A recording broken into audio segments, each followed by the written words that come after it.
Hey guys, what's up? MadSeason here, back with another Legion class guide. This is an ongoing series where I go over the core gameplay of each class and spec in the Legion Alpha, and sort of give you an idea of how they're played and how their core mechanics work. In this video, we'll be going over the Enhancement Shaman. Like most classes this expansion, the Enhancement Shaman saw some big changes. One of the biggest changes, as you may know if you saw my Elemental video, is that you are no longer on the mana system. Instead, you use a new resource called Maelstrom Power. Think of it like the Shadow Priest's new Insanity system. You have some spells that generate Maelstrom Power and other spells that spend it. In Legion, you wield the iconic Doom Hammer, and you use the power of Wind, Fire, Lightning, and Frost along with your Brute Strength to take down your enemies. Instead of using these elements directly like you do with the Elemental spec, you instead apply them to your weapon, enhancing them to deal more damage, slow your target, or just buff yourself. This spec has a heavy emphasis on effects that proc off of melee attacks such as Wind Fury, which gives you 3 extra attacks, and Stormlash, which buffs both you and your party members, to name just a couple. And as usual, just a disclaimer before we begin, the Shaman is not my main class on Live. I did a lot of trading on both Live and Legion to get a solid understanding of how the spec plays and how it's changed for Legion, but keep in mind that this is from a very casual Shaman's perspective. Just something to remember when I talk about a spell or give my opinion on something. And by all means, if you catch any errors, feel free to let me know so I can patch them up with an annotation.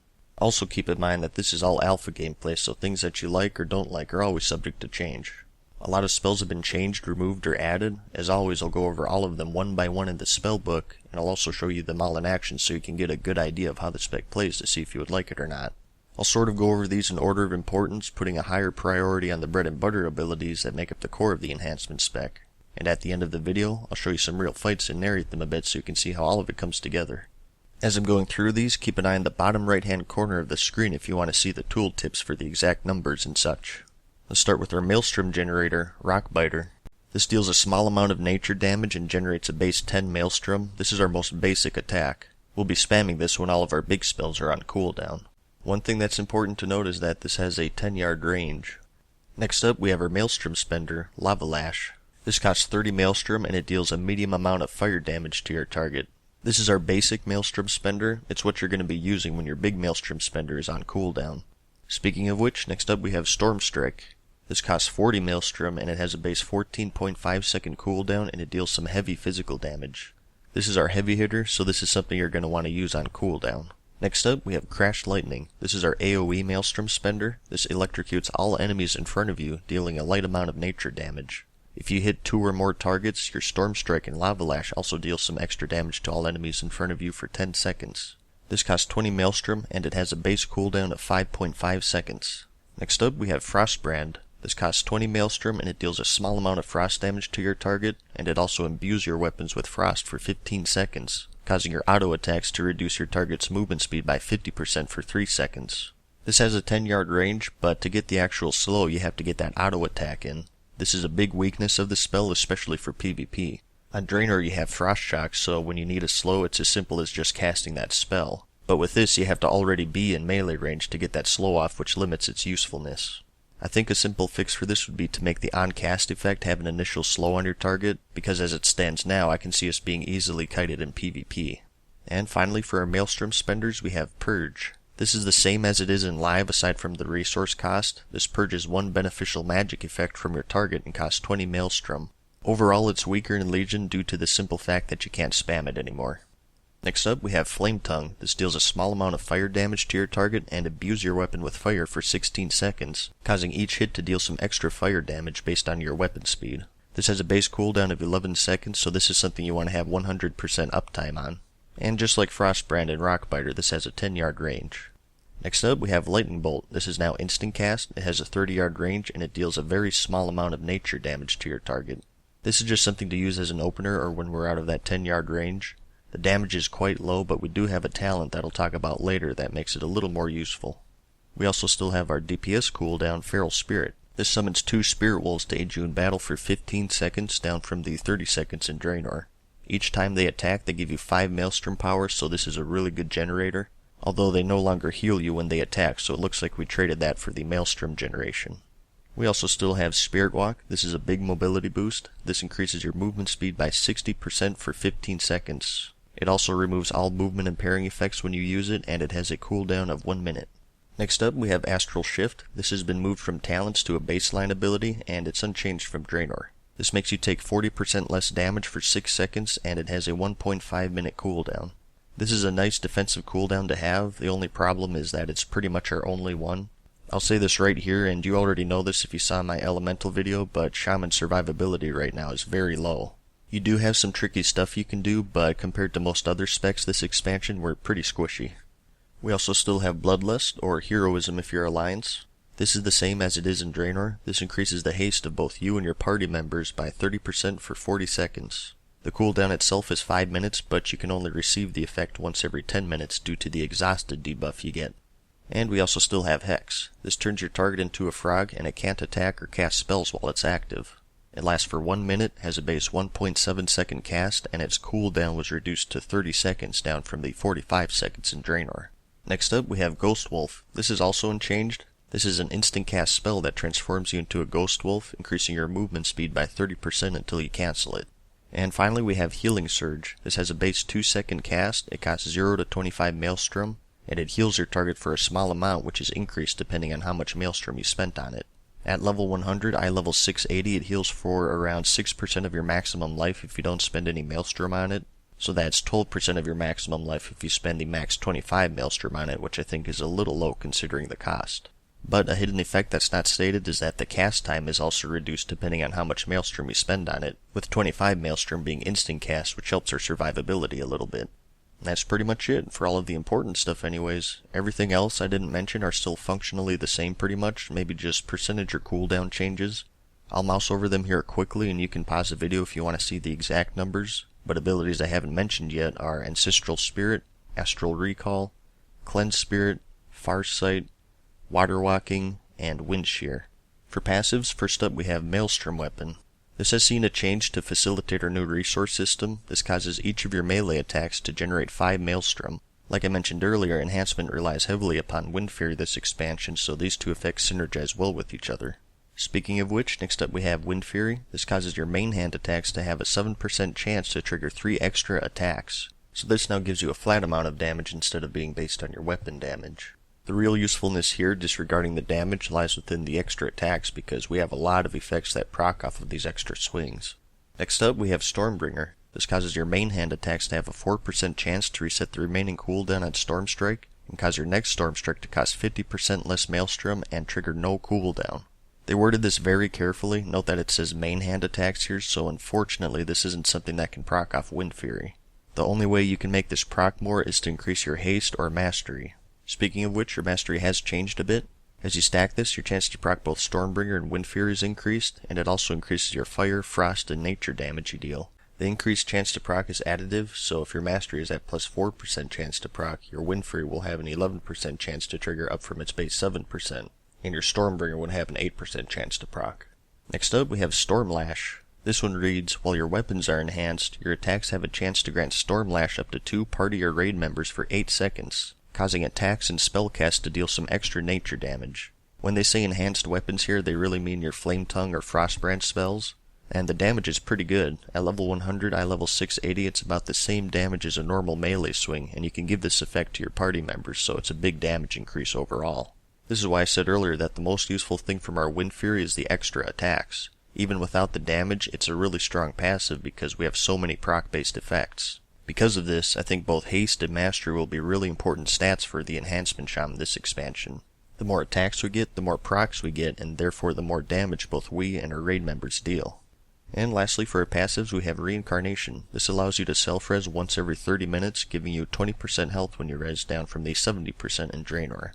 And that's every ability and passive. If I didn't list anything from Draenor, it was either moved to talents, removed entirely, or they just haven't put it back yet. Next up, I'll go over the revamped talents, and just like the abilities and passives, I'll go over every single talent here and show you them in action. I'll also have a link to the talent calculator in the description if you want to see them for yourself. For the level 15 tier, we have Windsong. This is another weapon enhancement. This deals a medium amount of nature damage to your target and enhances your weapon with wind, increasing its attack speed by 20% for 15 seconds. It has a 45-second cooldown, and just like the other weapon enhancements, it has a 10-yard range. This one is really strong. Like I said earlier, I think haste will be a really important stat for enhancement this expansion. Next up, we have Hot Hand. This reads, melee attacks with your Flame Tongue active also make your next Lava Lash cost no Maelstrom and deal 100% increased damage. On paper this seems really good because the way they worded it seems like it procs off of every melee attack, but it seems like it's actually in the 10 to 20% range. It's still good though. It makes your Lava Lash deal just about the same damage as your heavy hitter Storm Strike, and the 0 Maelstrom cost is really nice. And lastly, for the level 15 tier, we have Boulder Fist. This replaces our Maelstrom generator Rockbiter. This deals a medium amount of nature damage and enhances your weapon for 10 seconds, increasing your crit chance by 10% and all damage dealt by another 5%. This has a base 5.5 second cooldown, it has 2 charges, and it generates 25 Maelstrom compared to Rockbiter's 10. Ignore the tooltip there, that's just a bug. And it deals about twice the amount of damage that Rockbiter deals, so this gives you another option for your Maelstrom generation if you don't like Rockbiter. With Rockbiter's current state, your rotation is very spammy. Its low damage and Maelstrom generation makes it feel like a nuisance spell that you have to use to get your big damage spells out like Lava Lash or Storm Strike. With Boulder Fist, its higher damage, Maelstrom generation, and the buff it gives you, it feels like you don't have that downtime that you do with Rockbiter.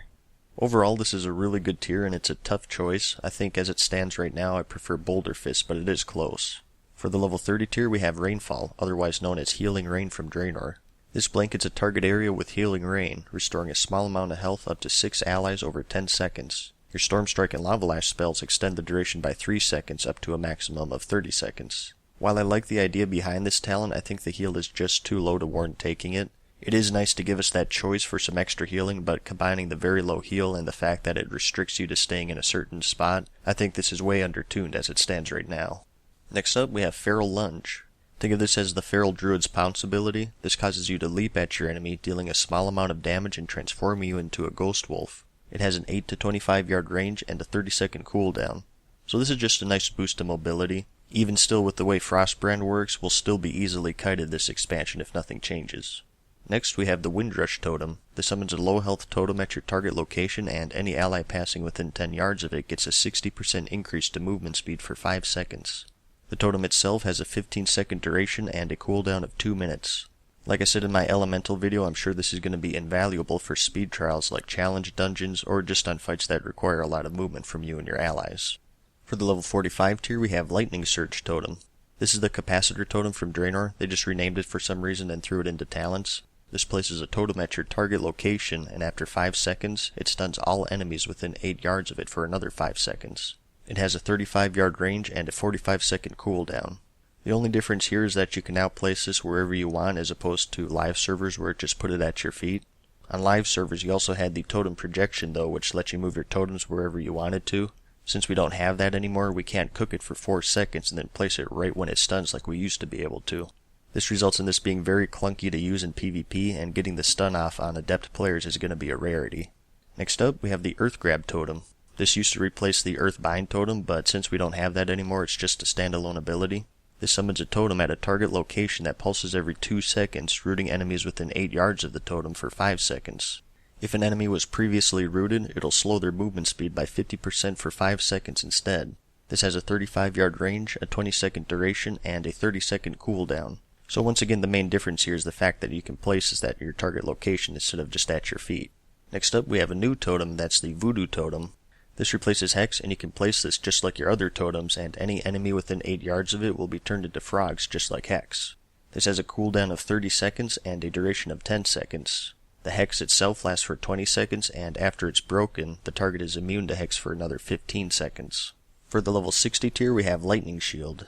This is a 1-hour buff that causes you to deal a small amount of nature damage when you deal or take melee damage. This no longer has a guaranteed chance to proc like it does in Draenor, but it also doesn't have that restriction where it can't proc more than once every few seconds. I think that would be a fair trade, but the problem here is that this used to be baseline, so it's a little disappointing that they stripped it away and threw it into talents.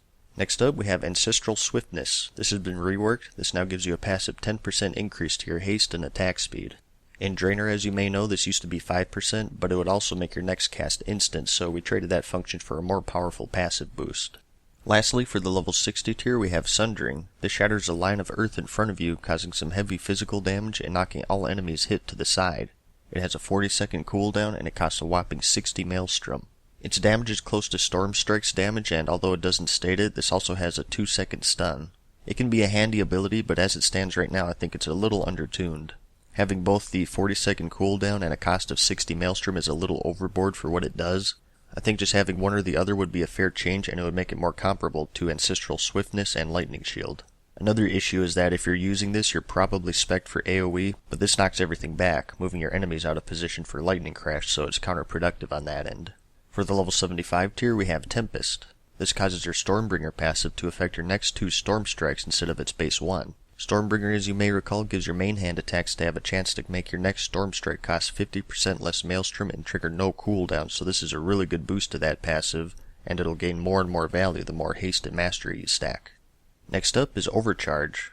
This is that Lightning Bolt buff that I mentioned earlier. This changes your Lightning Bolt to where it can consume up to 60 Maelstrom and deal a whopping 1500% increase in damage depending on how much you spend on it. But it also causes it to have a base 9-second cooldown. Although 1500% may seem like a big number, the base damage of Lightning Bolt is so low that it's still pretty weak. This only deals about half the damage of a Storm Strike at its full 60 Maelstrom power cost, so it's really not worth using unless you're at range. Next up we have Landslide. This causes your Rockbiter to also enhance your weapon to increase your attack power by 20% for 10 seconds. If you took Boulder Fist, this switches over accordingly. For the level 90 tier we have Crashing Storm. This causes your Crash Lightning spell to also electrify the ground, leaving an electrical field behind which damages enemies in it for some nature damage over 6 seconds. So far our AoE this expansion is on the weaker side, and this helps a little bit. Even still, compared to most other specs, we lag behind in that department though. Next up we have Hailstorm. This makes your Frostbrand spell also cause your weapons to deal some extra frost damage with each attack in addition to its slow. So just to boost the single target damage here, this gives your Wind Fury more value, and if you combine this with Flame Tongue, that extra damage really starts to add up when you proc Wind Fury. Next up we have Empowered Stormlash. This causes your Stormlash passive to spread to one additional target and deal 30% more damage. Stormlash, as you may recall, is the passive that causes your auto attacks to have a chance to give you and 2 raid members a buff that causes your auto attacks and spellcast to deal some additional nature damage. So this makes a really solid passive even more powerful. Next up, for the level 100 tier, we have Ascendance. If you saw my Elemental video, you already know my misgivings about this one. As you may know, this used to be a baseline ability. It's now been stripped away and moved into talents, and its cooldown was also increased. This now has a 3-minute cooldown, and it transforms you into an Air Ascendant for 15 seconds, generating 4 Maelstrom per second and causing your auto attacks and Storm Strike to bypass armor and have a 30-yard range. While this is still a really good DPS cooldown, I don't see why it was moved to talents, especially considering that most classes have a baseline big DPS cooldown. Outlaw Rogues have Adrenaline Rush, Death Knights have Empowered Rune Weapon, Druids have Celestial Alignment, and so on, so it really just feels like we were left out in that regard. Next up we have Fury of Air. This creates a vortex of wind around you, and it deals a small amount of damage every second to enemies within 8 yards, and it also slows them by 30% for 3 seconds. It costs 5 Maelstrom to start, and it takes an additional 5 per second while it's active. This isn't a bad AoE spell. If you combine this with Crashing Storm, we may be on par AoE wise with the other specs. The Maelstrom cost isn't bad at all. If you're auto-attacking and using Rockbiter, it's more than enough to have 100% uptime on it, even if you're throwing in some Storm Strikes and Lava Lashes here and there. The problem with this is you have to take it over Ascendance, which I think vastly outperforms it. That's one of the side effects of stripping that away and throwing it into talents. It makes the whole level 100 tier a bitter choice of keeping your old DPS cooldown and gaining nothing, or trading it for something new. And finally we have Earthen Spike. This summons a spike under an enemy, dealing a medium amount of physical damage, and increases both physical and nature damage you deal to the target by 10% for 10 seconds. It costs 30 Maelstrom, has a 10-yard range, and a 20-second cooldown. The spike itself is pretty small, so this is a single target spell. Once again, this is a pretty neat and interesting talent, but the problem is you have to choose between it and Ascendance. That's it for all of the talents, as of this build anyways. Next up I'll talk about the artifacts for the Enhancement Shaman, and that's the Doomhammer and the Fury of the Stone Mother one-handed maces. The Doomhammer itself has an ability called Doom Winds. This causes all of your auto attacks to trigger Wind Fury, and increases the damage of Wind Fury by 400% for 6 seconds. It's instant cast, and it has a 45-second cooldown, which is pretty short considering how powerful it is. Using this results in some really good burst, and I think it's one of the better artifact abilities. It also gives more value to the Wind Song and Ancestral Swiftness talents if you took them. These artifacts also have some interesting passives you can unlock. You can find calculators for this all over the place. I'll have a link to that in the description, but I'll go over the more major ones here. First up we have Doom Vortex. This causes your Lava Lash ability to have a chance to release a fiery tornado on your target, dealing some damage to it and every enemy within 3 yards of it every second for 3 seconds. One thing to note is that if you took the Overcharge talent, Lightning Bolt can also trigger this, so that talent gets a little more value out of this trait. Next up we have Doom Wolves. This causes your Doom Hammer to imbue your feral spirits with fire, frost, or lightning properties, granting them an extra unique ability. From what I can tell, this isn't fully implemented yet, but I've seen the Lightning Wolf use Chain Lightning and the Fire Wolf use a Fire Nova. Next up we have Unleash Doom. This gives your Storm Strike ability a chance to have your special attacks to upheave molten rocks or spikes of lightning that damage your target for a small amount of extra damage. So this is just a nice boost to single target damage here. It looks like it procs off Lava Lash, Flame Tongue, Frost Brand, Lightning Bolt, pretty much any ability it looks like. And finally we have Storm Flurry. This gives your Storm Strike a 30% chance to deal 40% of its damage in extra time, and it can proc off of itself. This one is really good. In fact, I don't see why it's not a major trait. For those who don't know, back in the day, Enhancement Shamans used to be able to one-shot people because Wind Fury was able to proc off of itself. It was rare, but it did happen, so this trait is kind of resurrecting that, I think, which is really neat. Although it is limited because each Storm Strike will deal 40% of its usual damage, so each proc will get weaker and weaker. The rest of these are pretty generic, some interesting stuff, but mainly just percentage increases to abilities and such. I'll mouse over these quickly and you can pause the video if you want to read them, and like I said, I'll have a link to that calculator in the description if you want to check them out. You don't have to choose between any of these traits, you'll be able to get them all eventually. You just need to get enough artifact power, which you'll get by questing, PvPing, raiding, and so on. And that's it for all of the abilities, talents, and artifact traits, at least for this alpha build anyways. I'm sure they'll add more or change some stuff later on, but that's okay because the purpose of this video is just to give you a basic idea of how the spec is played, and that's something that's very unlikely to change as they update the game. Now let's put all of this together. The only way to get an idea of how the spec is played is to see it in action, so as always I'll show you some basic fights here and narrate them a bit. Here's some single target fights. For talents I have Boulder Fist, which replaces Rockbiter. Like I said, it's quite spammy if you don't have Boulder Fist, so I'm really liking that talent. It feels like there's less DPS downtime too because Rockbiter's damage is so low that it feels like you're just using it for the Maelstrom generation. Other than that, I mainly grabbed Ancestral Swiftness for that haste, Tempest for that double Storm Strike, and Empowered Stormlash for that better proc. The rotation is pretty simple. I try to keep 100% uptime on Flame Tongue, and I also try to use Storm Strike on cooldown since that's our heavy hitter. I save Lava Lash only when I'm about to cap out on Maelstrom power. With the Maelstrom generation and cooldown of Boulder Fist, it's really rare to be in a situation where it's on cooldown and you're out of Maelstrom power, so it feels just right. And here you can see just how powerful our artifact ability is. When you use it, anything you attack just explodes. It's pretty crazy. Combine that with its 45-second cooldown, I think it's one of the top tier artifact abilities out of every class so far. And here are some AoE fights. For talents I picked up Sundering, Crashing Storm, and Fury of Air to try to get as much AoE damage as possible. Even still, our overall AoE damage is quite weak. Granted, this is without artifact traits, but even if I had those, it wouldn't be a huge increase. The best you can do is to use Crash Lightning on cooldown, making sure to use Storm Strike and Lava Lash as well, because remember, Crash Lightning makes them do some AoE damage. If you took Sundering, make sure you use that when you need that stun, and also try to keep Fury of Air up at all times. I think one of the problems we have is that we don't really have any true AoE. Both Crash Lightning and the buff it gives are cleaves, and Sundering is just a line in front of you. This will really hurt us in fights where we can't really position the enemies optimally, and even if we can, the damage is still pretty low. But what we lack in AoE we make up in single target damage. Here's a longer single target fight. I have the same talents as my short single target fights pretty much. You'll see me using Ascendance here. Using that along with Spirit Wolves and Doomwinds results in some crazy damage. It seems like Enhancement Shamans are in a similar situation as the Shadow Priest. We have really good single target damage, but subpar AoE. Once again, this is without artifact traits, and we have some really good ones, so definitely don't take this as a final product. And that's it. Hopefully you have a better understanding and feel of how their core gameplay works. I'm liking how it feels so far. I think I prefer it over Elemental spec, but it is a tough choice. I really like how we got our weapon enhancements back, although they were reworked. Enhancing your physical attacks with the power of the elements really fits the class identity, I think. And I like how bursty we are, just like Elemental Shamans. Like I said in my Elemental video, that's one of the cool things about this class. If the stars align and you get lucky with procs, you can put out some insane damage. Stormlash in particular is a really cool proc because it gives both us and our allies some extra damage, giving us some more value in group settings. I also prefer the Maelstrom system over the mana system. In Draenor you were just managing procs and cooldowns, now you have to manage your resources as well, so it makes it a little more interesting. We do still have some issues as I mentioned earlier. First off is survivability, which I think is class-wide. That's not a problem with just enhancement alone. Our AoE definitely needs some work, and like I mentioned earlier, I think some of the talent choices need to be looked at again. It's still really early though, and Blizzard has been doing a good job of listening to feedback so far, so I have a good outlook for Shamans this expansion.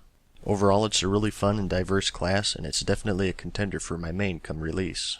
If you want to see more enhancement gameplay, I also did a full dungeon run. No commentary on that though, just some raw gameplay for those of you who want to see more of what the spec is capable of. I'll have an annotation for that right here and a link in the description if you want to see that. And as always, feel free to leave me a message about your opinion on the state of enhancement for Legion, especially all of you veteran shamans out there. Remember, my viewpoint is from a very casual perspective, so I'd like to hear a pro's perspective on how this class is changing and if you think it's for the better or for worse. Whether or not you like the changes, I hope you at least found the video informative, interesting, or entertaining in some way. I had a lot of fun making it, and I hope you had a lot of fun watching it. Thanks for checking it out. I'll be doing guides like this for every spec for every class in the game, so keep an eye out for those if you're interested. And if you have any feedback or suggestions, feel free to leave me a message. There's always room for improvement. And once again, I'll have a poll up in the description if you would like to vote on the next class. Anyways, I hope you found this video helpful. Give it a like if you liked it, and if you really liked it, let me know in the comments and subscribe. And as always, thanks for watching, good luck, and peace!